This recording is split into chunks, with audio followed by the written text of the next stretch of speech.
Another building housing 6 shops up in flames.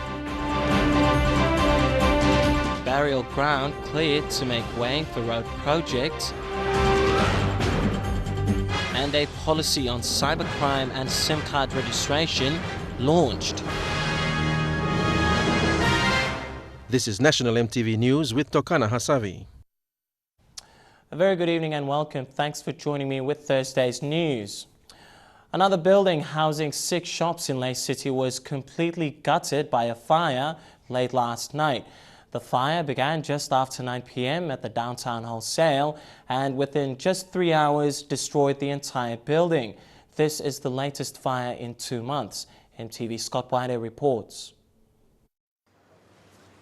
This is the latest fire in 2 months and the latest in a string of fires since 2012. The downtown wholesale is a collection of shops owned by a Papua New Guinean businessman and operated by various foreign, predominantly Chinese traders.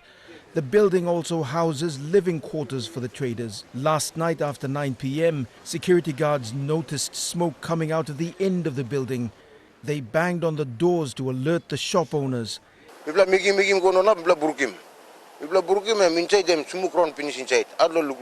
This morning, security guards watched over the smoldering ruins as the neighboring shops opened for business. 2 months ago, a Chinese woman died in a fire that destroyed a shop at Lae's main market area. Since last year, there have been a total of 7 major fires, all within Lae's commercial zones. Fire safety has become a major issue of concern for Lae residents since 2012. With the enormous amounts of public and private investments coming into the city, the growth has outpaced that of the fire service. Now, essentially, Lae City needs at least 4 fire stations, but the progress towards getting those 3 other fire stations has been painstakingly slow. Scott White, National EMTV News, Lae. A burial site along the Kora Way at Gabi Village in Port Moresby has been cleared to make way for a multi-million kina road project. The Tokarara HB bypass will soon run through the former resting place of the village. A project involving locals, NCDC and funeral home has ensured a new home for the deceased. MTV's Vasinatayama reports. The land was once the resting place of those who passed away years ago. With the efforts of the locals and the funeral home and National Capital District Commission, 79 graves have been dug and reburied at respective places. Some were buried at the public cemetery at 9 Mile. The oldest grave is 29 years, belonging to the chief of Hagwa and Gabi village, late Hila Yara. Just a week ago, he was reburied at a new location. Because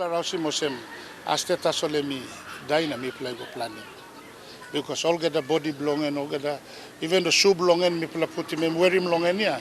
For 29 years, that shoe was with him, the leg belonging. NCDC cleared the roadsides to create the 4.7 kilometers 4-lane starting from Tokarara to Hanua Bada. The project, worth more than 80 million kina, is in its middle phase of construction. According to the locals, they willingly gave up their burial land for fear of being removed by force. People are sorry, people are less lousing, but gamma come here. So people are 1 plus something, people are looking here. People are thinking no good. People are less na government by come want to force because people are looking long. Sample sabeblo you mean. Locals said it was an emotional yet a strange exercise to remove the dead remains of their loved ones. Vasinatayama, National EMTV News. In an effort to encourage public discussion and input into the development of cities and towns, the National Research Institute ran an ideas competition on how the Fairfax Harbour in Port Moresby should look. Design ideas came from around the world and the 5 finalists are now up for the public to vote on. The 5 finalists were unveiled earlier this week and voting started 2 days ago. Today, voting continued at the Vision City shopping mall. Dr. Yala said the objective is to encourage Papua New Guineans to think about what livable cities and towns look like. He says a classic example is Port Moresby, with attempts being made to ease traffic congestions by building ring roads. He says this will not help much as the problem lies with the location of services, offices, shopping centres and residential areas. At the moment the services are in Boroko area, the jobs are in Wagani and town, the shops are in Wagani and town, everybody is coming in. It is inefficient, it is dysfunctional. Secondly, there are no sports fields. Currently in PNG, town and city developments are largely driven by businesses and political interests. Now, if we allow these two forces to dictate, then what you have is a completely dysfunctional, disorderly, because the short term and the profit divert and go in opposite directions, and the public fail to get a proper functioning city. In other words, Dr. Simon Alika has been on the ground with his team explaining the designs and collecting votes. Participation is just amazing. We never expected such a huge response, and here with the development of the Fairfax Harbour, so the people are really open for public participation and getting involved with the development process. One of the voters, Isopando, said he was really happy with this opportunity. Me born lo display nation and my identity lo me long. Looking display and something or some. I'm nubla chapter of lo country blue me said you can look progress through lo display and something so. Voting is as simple as choosing green, blue, red, yellow or purple. It's deciding which design you like best, that's the hard part. But Enosh made that hard decision today. Enosh, why did you choose the design that you liked? I like the transport. So you chose it because the transport was nice? Yes. You can make the decision as well. Come to the City Hall tomorrow or the Nature Park on Saturday. Sarah Aupong, National EMTV News. Morobe Governor Kelly Naru has made an historic announcement on behalf of the 10 Morobean members of parliament that they are coming together for the betterment of the province and the country. In a statement released, the 10 members of parliament have agreed that the province is missing out on the wealth and development generated in the province. They are forming a Morobean bloc to advertise the province's agendas, saying wealth is concentrated in Port Moresby and other parts of the country. The 10 Morobean members of parliament have agreed that they will form governments with any party with the right conditions.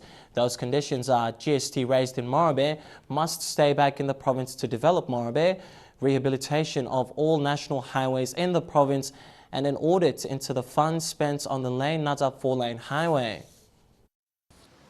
We have come to realize that although we have 10 members of parliament from this province, our numbers have been misused and abused and misappropriated and misapplied and overused by so many vested political parties and interests since independence. And what we are doing now is basically to put out this call for all our Morobe MPs to come together to stand as a Morobe bloc to fight for matters of interest and common good for the welfare of our people. And we are putting forward several... Well, plenty more to come on National EMTV News tonight. Search and rescue legislation also calls for improvement to Momoti Airport in Manus, and thousands of children join the Global Hand Washing Day. Details of those stories and more after the break.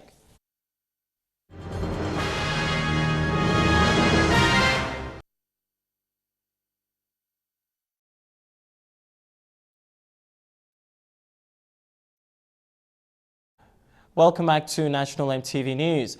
A search and rescue legislation is currently being drafted by the National Maritime Safety Authority. It is understood Papua New Guinea does not have legislation in place for search and rescue operations. Once approved, it can mean a difference to how search and rescue is carried out in Papua New Guinea. There is a high risk out on the high seas for vessels. PNG has had its fair share of maritime incidents, the biggest being the Rabaul Queen disaster in 2011.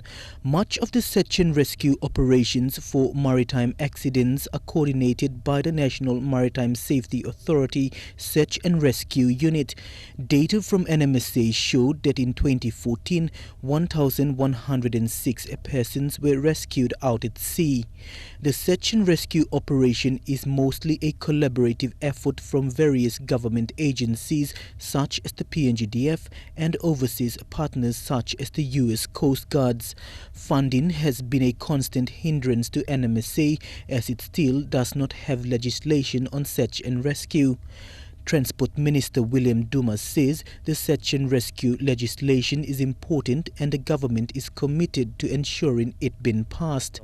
It's a priority of the government, particularly in the light of what has happened in the past. We've had some unfortunate incidents where our people have lost their lives. So it is an important aspect of the government's thinking that will not only involve NMSA but other enforcement agencies such as the Public Defence Force, the Fisheries Authority and the like. If in place, this would mean budgetary support for search and rescue and would give powers to NMSA to carry out its operations with other government agencies. The current situation only allows for NMSA to be a coordinating agency without being physically carrying out search and rescue operations.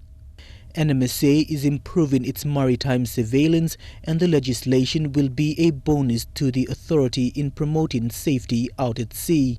Mickey Cavera, National EMTV News.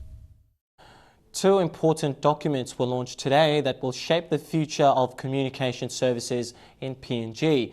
First is the cybercrime policy to safeguard citizens and internet users against cybercrime and eventually prosecute offenders under the new law. The second document launched was the regulation on compulsory SIM card registration. EMTV's Dele Waigeno with the details. The launch of the PNG cybercrime policy and the regulation on SIM card registration was attended by industry representatives and other stakeholders. Secretary for the Department of Communication, Paules Connie, said the ICT sector in PNG has fast expanded since 2007. The rise in internet use has brought with it an increase of opportunities as well as an increase of cyber threat. Minister for Communications and Information Technology Jimmy Mirintoro said the objective of the PNG cybercrime policy is to develop a standalone legislation that will see offenders prosecuted under the new law. The regulation on SIM card registration will make it compulsory for everyone who has a SIM card to have it registered with their name, photograph, address and occupation. CEO of the National Information and Communications Technology Authority, or NICTA, Charles Punaha, said within 18 months, all users are to visit their mobile service provider and have themselves registered. Failure to do so within the given time frame will result in the termination of services of any unregistered SIM number. Mr. Punaha said NICTA has allocated 10 million mobile numbers, 6 million to Digicel, 2 million to Telecom, and 2 million to B-Mobile. He urged all operators to put in place processes for the compulsory SIM registration. He said all points of sale must have the necessary facilities to cater for this change. The SIM card registration regulation was certified yesterday and is expected to be gazetted in 2 weeks' time. Dele Waigeno, National EMTV News. The evident increase of air traffic experienced at the Momoti Airport in Manus Province has highlighted the dire need for improved airport facilities and infrastructure.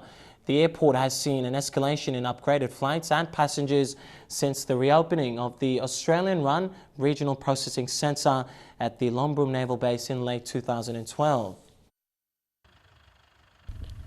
The airport, built during World War II by the Americans, was used as a major military base by the Allied force to launch its campaign towards the Philippines and later Japan to end the last war. The peacetime invasion by the Australian Foreign Policy made Manus an important strategic location in processing and resettling genuine refugees in the region. However, since the reopening of the asylum center on the island 3 years ago, this typically sleepy province has experienced an economic and business boom, generating an increase from 4 weekly flights to 13 and approximately 2,000 passengers flying in and out of the province every month. Former Manus regional member and senior citizen Arnold Masipal said the national government, through the National Airports Corporation, must improve the current terminal to cater for these increases and promote a positive image of the province for business and tourism. The national government has agreed that Manus and Lombok should maintain to take care of these refugees and the inflows of the people who are coming to the province. I, for one, as a former leader, I want the national government to look at it as a priority to extend and expand the Momodi Airport. The National Airports Corporation in 2013 made known its intentions to upgrade the terminal and perimeter fencing, but changes have yet to take place. The current runway has no perimeter fencing and poses a constant risk to landing aircrafts and villagers living nearby.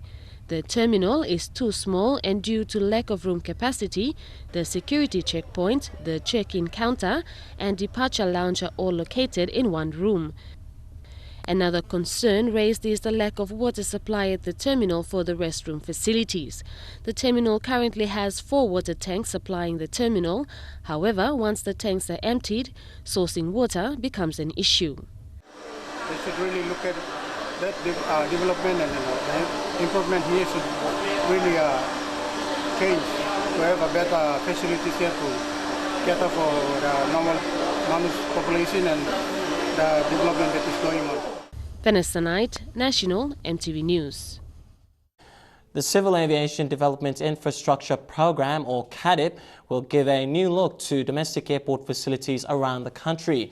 The CADIP program has also seen NAC cut back on some of its costs in maintaining airport runways. Under the program, Phase 2 is the new Kagamega Terminal in Western Highlands and Hoskins Airport in West New Britain. Since its inception in 2009, the National Airports Corporation has rolled out the CADIP program with high enthusiasm. But prior to the rolling out of the CADIP program, NAC spent millions to keep airport runways to civil aviation standards. CADIP projects are now becoming worthy as more airports in the country will see improvements on runways and airport facilities to meet safety standards. Make sure that we improve airport facilities so that it provides better airport services to our traveling public that this country, Papua New Guineans, deserve. We continue to meet the regulatory requirements that's set, the standards set by the government, but as well that the government has to comply with international obligations. So, airports have always been the transit point for tourists and other visitors into the country. NAC is optimistic the CADIP project will transform the face of PNG and raise the bar to global standards. CADIP is held to be probably the most successful project delivery model for ADB programs in Papua New Guinea. All the CADIP projects are funded by the World Bank, and again the bank is confident to see Phase 3 of the program implemented in 2016. The next tranches, which is Tranche 3 and Tranche 4, which is likely to process and to be in implementation in 2016. Meanwhile, the new look Kagamega Terminal will be operational next month. We all want our people within the country to enjoy top-class facility with top-class service. That's the name of our game. Tranche 3 of the CADIP program is the Goroka Terminal upgrade, which NAC and the government of Eastern Highlands will officiate the groundbreaking formalities tomorrow in Goroka. Jagla Pava Jr., National EMTV News. Over 30,000 children across Papua New Guinea participated in the Global Hand Washing Day today, compared to last year's 9,000. Colgate-Palmolive General Manager John Hood says the increase means more students are realizing the importance of good hygiene through the awareness campaigns in schools.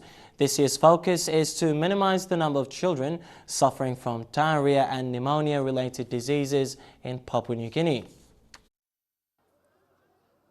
Statistics of children suffering from health diseases due to poor health practices or unhealthy lifestyle continue to remain high in PNG. While younger children are more vulnerable to these diseases, children in schools are also exposed to the same bacteria.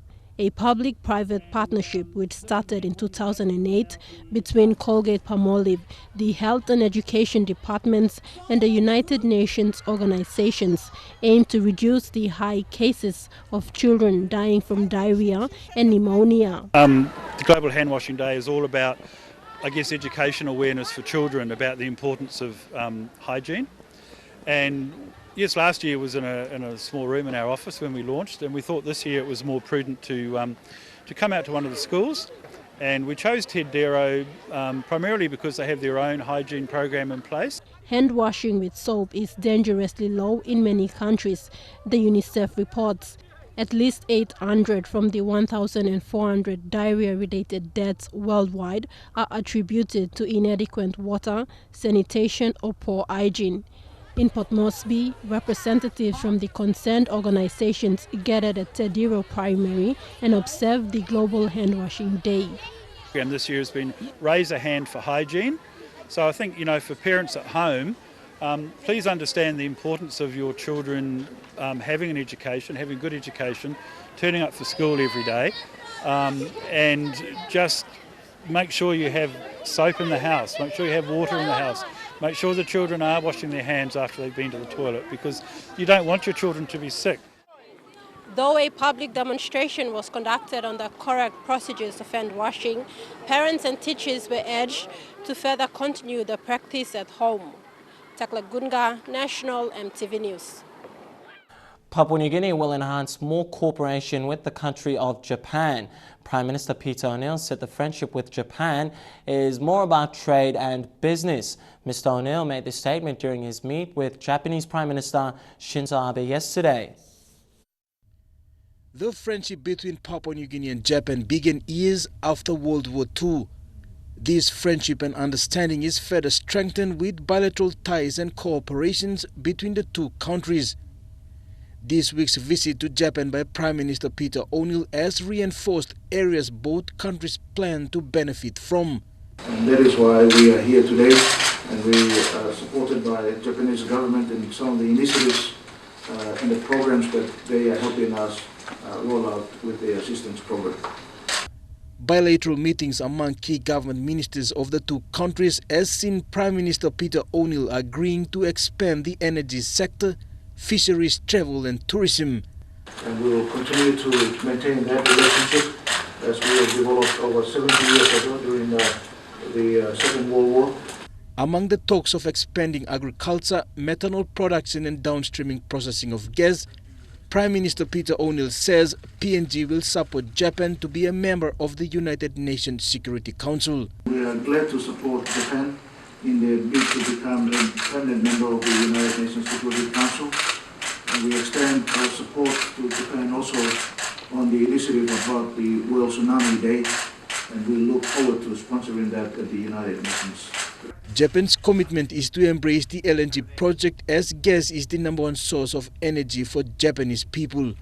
Apart from the bilateral talks, Prime Minister Peter O'Neill and wife Linda Babao paid a courtesy visit to the Emperor and Empress. This is the second visit by Mr. O'Neill to Japan after Prime Minister Abe visited PNG last year.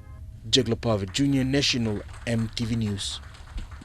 And now let's check out the finance news. The Kina closed unchanged at $0.3455 in the interbank market today. And at Bank South Pacific, our Kina was trading at $0.3380, $0.4595 Australian dollars, $0.2912 euro, and 39.84 Japanese yen. Looking at commodity prices at New York close, gold and copper closed the day lower, while coffee and cocoa closed the day higher. Palm oil and crude oil closed the day lower, while copper closed the day higher. And finally, on the stock market, the Dow Jones closed at 157 points lower, the ASX closed at 30 points lower, and the All Ordinaries closed at 5 points higher. Among stories after this break, a reconciliation ceremony 68 years after. Stay tuned for that story and more.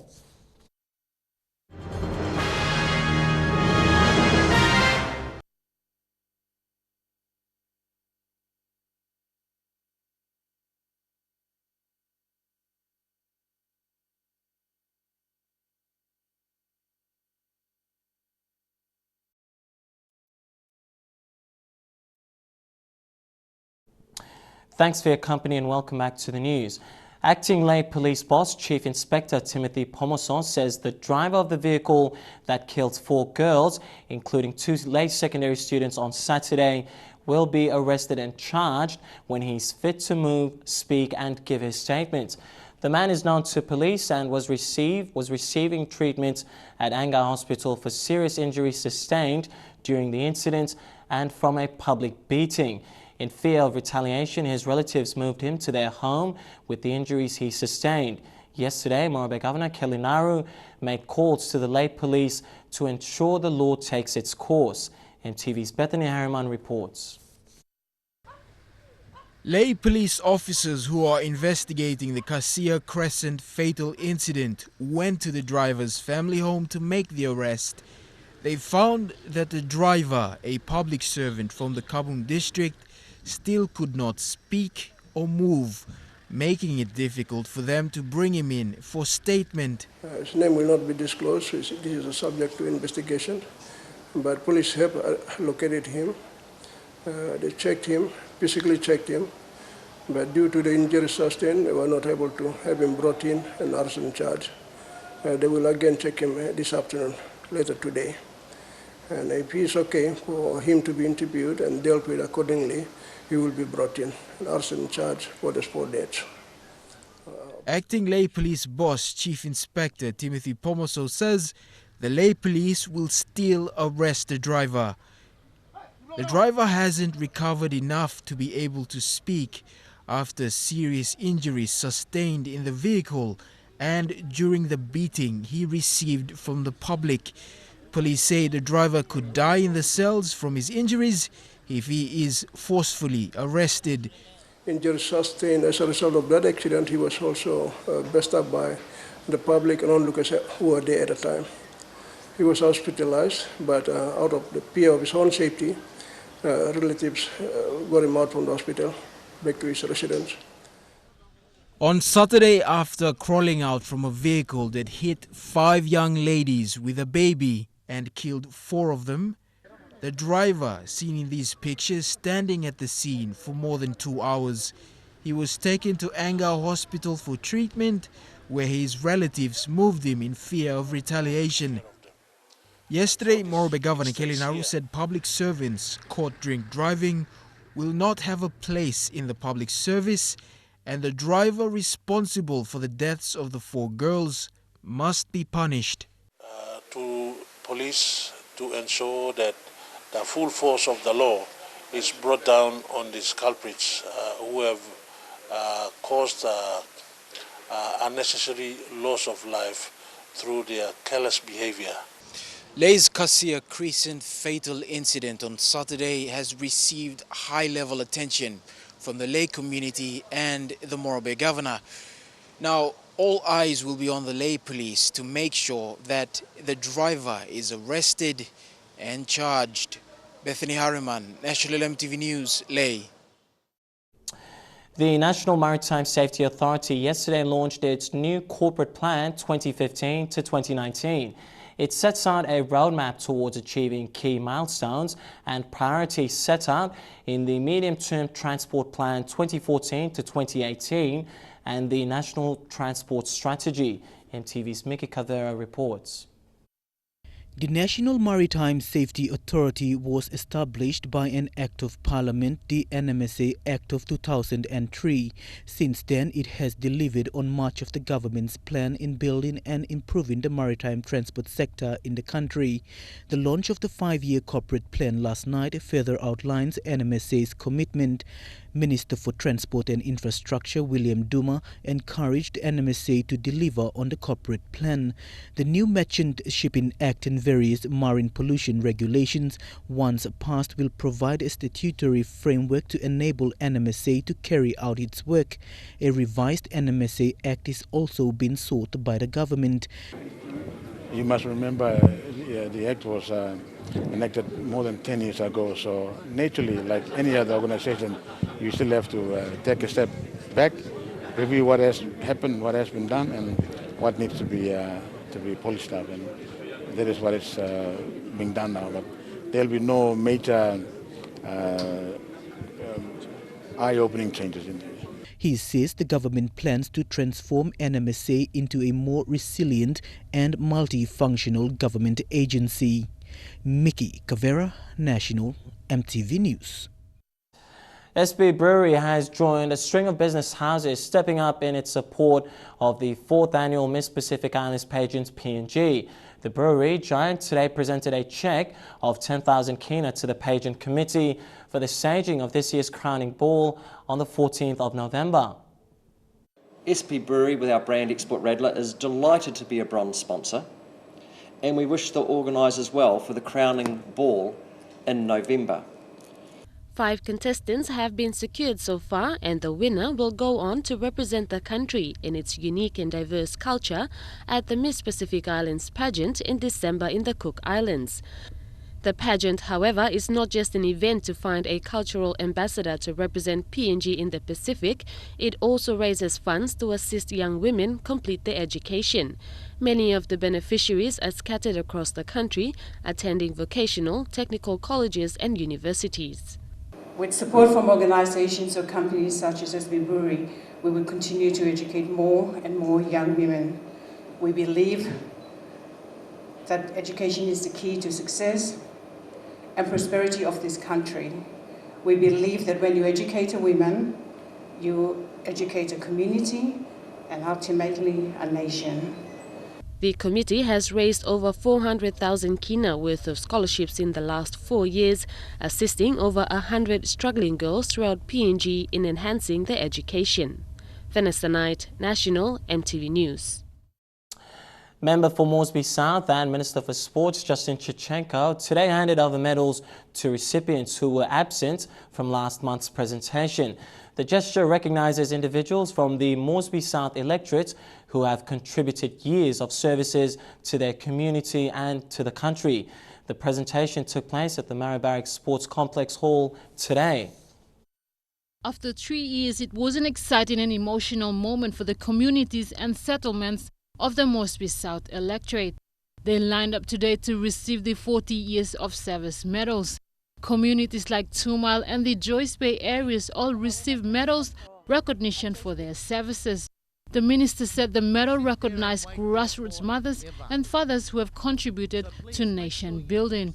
This medal presentation forward to recognize those grassroots mothers and fathers and individuals that have contributed their time and effort fearlessly, without fear or favor, to themselves and to the community for the good of our people. One of the medal recipients, Thomas Milasese, from the Joyce Bay area, was recognized for his service as a driver for 26 years with the Kila Kila Secondary School. Milasese was overwhelmed and excited as this is his very first time to be given such recognition. First time started na Mikisi, 26 years. Many thanked Minister Tachenko for his continued support in the electorate. Mai Koime, National EMTV News.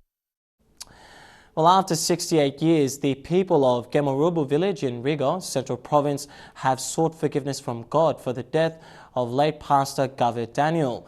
United Church moderator Reverend Bernard C.I. says the act of forgiveness comes from inside and it does take time. Their call comes after seeing no tangible development and prosperity among their generations. It was a significant occasion for the Gemarubu people who felt responsible of the murder and death of late Pastor Gave Daniel in 1947. The late Pastor Gave died from what believed to be a sorcery move planned by his wife. Since his death, the people of Gemarubu have not witnessed one of their own to a higher education level or be successful in life. They believe the secret killing of the pastor has left a curse upon their village. These 4 gentlemen are retired deacons. All 4 were emotional when expressing the need for forgiveness of what their forefathers did. They all expressed that if it's truly a curse upon the people of Gemarubu, only God can forgive and set them free. So they believe from now on there will be changes taking place in their local church. That's how they understand today's occasion. United Church moderator Reverend Bennett C.I. says, for humans, forgiveness is not easy to practice. It takes a lot of people a lot of time to forgive, because forgiveness is not just a word. It means coming from your heart. To embrace the occasion, a new pastor's house was opened. In the name of God the Father, God the Son, and God the Holy Spirit. The late Pastor Gave Daniel is from Kiapara village and was posted to Gemarubu in 1946. Jacob Harvard Jr. National EMTV News. Well, National EMTV News continues with True Guy Sports. That's coming up after this break. We'll give you an update from the Fairfax Nines League competition and a look at the new National Football Stadium. Stay with us.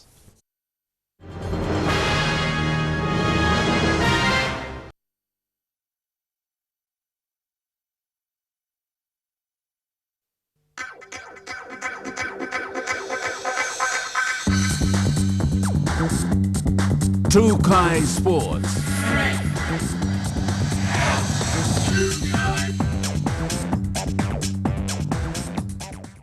Thanks for joining me with True Guy Sports. Koyari Nagavas are the favourites to win the Fairfax Nines rugby competition. Yesterday, they proved their worth by thrashing Amazon Bay Hawks 28 points to 0. So far, they have won all their matches and are looking forward to the finals. With 8 teams and 1 round remaining, the heat is on in the Fairfax Nines tournament, as teams are vying to make it into the finals on Friday.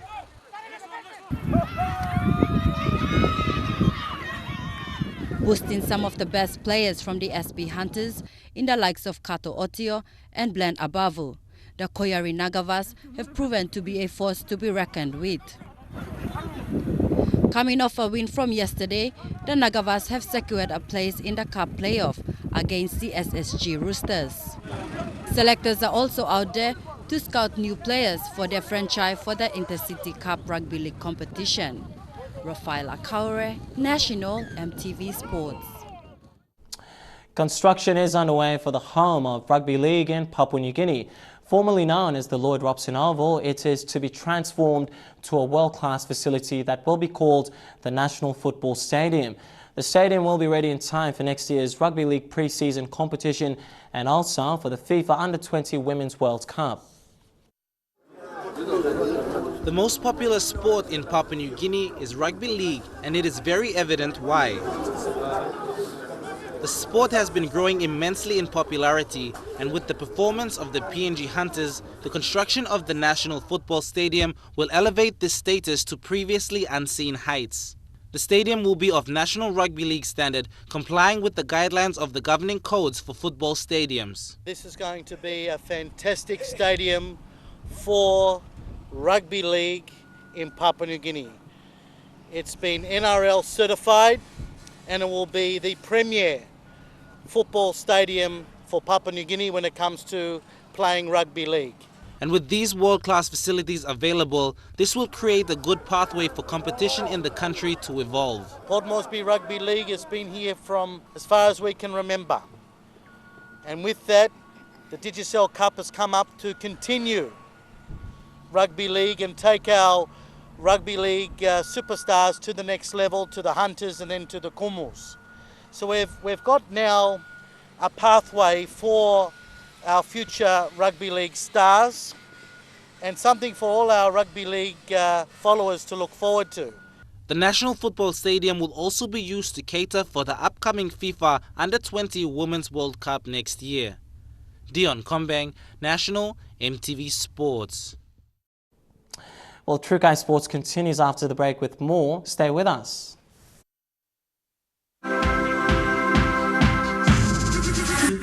Trukai Sports.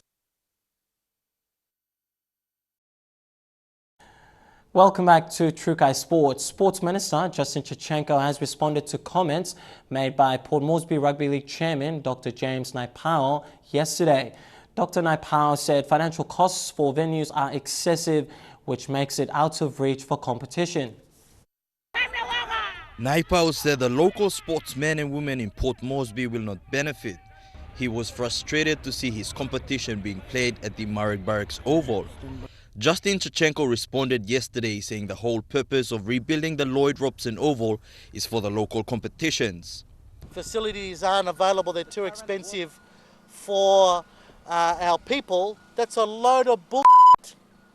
Don't listen to lies and people that don't know what they're talking about. We're building these facilities for the people to use for our local sports. He said the Lloyd Robson Oval is built particularly for Port Moresby Rugby League competition and the Intercity Cup competition and maybe become the home of the Hunters. This particular stadium here is for PRL, is for the Digicel Cup. Who knows, it might be the home of the Hunters. We are building these stadiums for our people to embrace sport, to have some of the best facilities in the region, in the Pacific, that everybody will use PNG as a new sporting hub. At the end of the day, facilities will be accessible and available after completion to the people of Papua New Guinea. Elijah Lavet, National EMTV Sports. Well, Trukai Industries ended its Hamamas One-Time Trukai promotion last week in Port Moresby. One lucky winner is 20,000 kina richer. The cash draw winner was picked from 85,258 entries following 8 weeks of promotion. The nationwide promotion, which attracted a total of 85,258 entries, was run in celebration of Papua New Guinea's 40th independence and Trukai Industries' 45th anniversary following the success of the 2015 Pacific Games in July. The lucky winner drawn on that day was Yaisa Palai Junga from Ten City, Ley, Morabe Province, who is 20,000 kina richer, concluding the Trukai promotion. Since August 10, 10 weekly winners were drawn and given 1,000 kina each. A total of 80 people have received 1,000 kina each. The last draw of 1,000 kina was drawn on Wednesday last week. National Marketing Manager Marian Herrera said special events like independence and anniversaries are an opportune time to give back to loyal customers, hence this nationwide promotion. This would be the biggest cash prize Trukai has given out. National Capital District collecting the highest number of entry forms, followed by Mount Hagen, Morobe and Eastern Highlands Province. Trukai also warned their loyal customers to be wary of phone scammers taking opportunity of such promotions. Just to make an awareness that that's false. Those are actually SMS scams, and Trukai is not currently running an SMS promotion where we're giving away cash. Today we just witnessed a promotion that we did run where we were giving away cash, but it was done through entry forms and cutting out logos. Customers nationwide must be careful when they receive text messages announcing that they have won a cash prize from companies running consumer promotions. Trukai warns that it does not send text messages to promotional winners.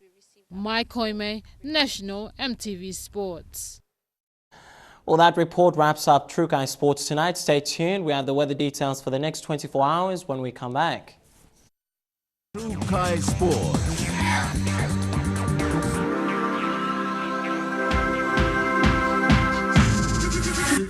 Trukai Sports.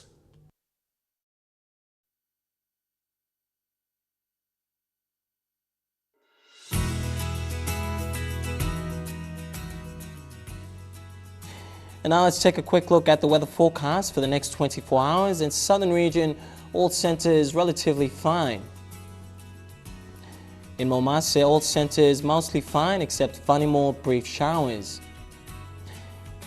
In the New Guinea Islands, mostly fine expected in all centres. And lastly, in the Highlands region, all centres to look forward to mostly low cloud weather. Mount Hagen fine and dry. And now let's take a quick recap of our main stories again tonight before we go. Another building housing 6 shops in Lae City up in flames. Burial ground cleared to make way for road project. And a policy on cybercrime and SIM card registration launched.